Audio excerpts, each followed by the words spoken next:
কাতারে মর্মান্তিক সড়ক দুর্ঘটনায় নিহত সিলেটের কানাইঘাট উপজেলার 5 প্রবাসীর মরদেহ দেশে ফিরেছে। সকালে সিলেট MAG ওসমানী আন্তর্জাতিক বিমানবন্দরে পৌঁছায় মরদেহগুলো।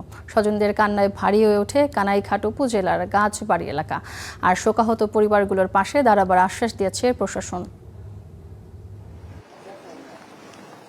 ছোট্ট পারভেজ আহমেদ আর তানিশা আক্তার এই সকালে তাদের থাকার কথা স্কুলে কিংবা পরিবারের সঙ্গে, কিন্তু ভাগ্যের নির্মম পরিহাস। রেমিটেন্স যোদ্ধা বাবা জিবাল উদ্দিনের নিথর দেহ নিতে আসতে হয়েছে সিলেট MAG ওসমানী আন্তর্জাতিক বিমানবন্দরে। অনেক টাকা ঋণ, আমরা 5 ভাই বোন, পরিবার দেখার কেউ নাই। আপনারা সবাই সাহায্য করবা আর আমার আব্বা লাগি দোয়া করবা।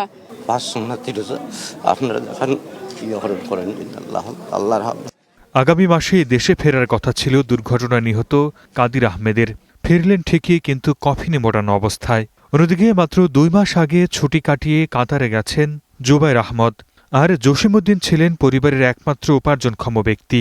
তাদের মরদেহ নিতে এসেছেন স্বজনরা।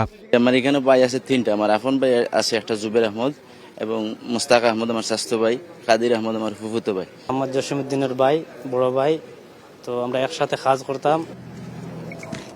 সকাল 7:15টার দিকে বাংলাদেশ বিমানের একটি ফ্লাইটে কাতার থেকে 5 প্রবাসীর মরদেহ এসে পৌঁছায় সিলেটে। প্রয়োজনীয় আনুষ্ঠানিকতা শেষে অ্যাম্বুলেন্সে করে মরদেহগুলো নেওয়া হয় তাদের গ্রামের বাড়ি কানাইঘাটে। এ সময় উপস্থিত ছিলেন সিলেট 5 আসনের সংসদ সদস্য মুফতি মাওলানা আবুল হাসান এবং সিলেট উন্নয়ন কর্তৃপক্ষের চেয়ারম্যান রেজাউল হাসান কয়েস লোদি।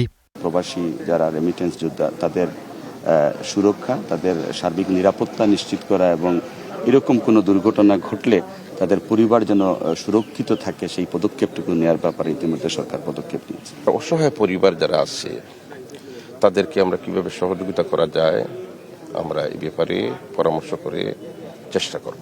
এদিকে ক্ষতিগ্রস্ত পরিবারগুলোকে প্রয়োজনীয় সহায়তা এবং ক্ষতিপূরণের আশ্বাস দিয়েছে ওয়াইজ অনার্স কল্যাণ বোর্ড এবং প্রবাসী কল্যাণ মন্ত্রণালয়। লাশ পরিবহন ও দাফন খরচের যে 35,000 টাকা ছিল সেটা হস্তান্তর করা হয়েছে এবং পরবর্তীতে যে 3 লক্ষ টাকার আর্থিক অনুদান সেটা আমরা এখান থেকে কার্যক্রমগুলো সম্পন্ন করব। বাদজোহর দক্ষিণ বাণী গ্রামের আকুনি মাদ্রাসা মাঠে 5 জনের জানাজা শেষে নিজ নিজ গ্রামের পারিবারিক কবরস্থানে দাফন করা হবে তাদের।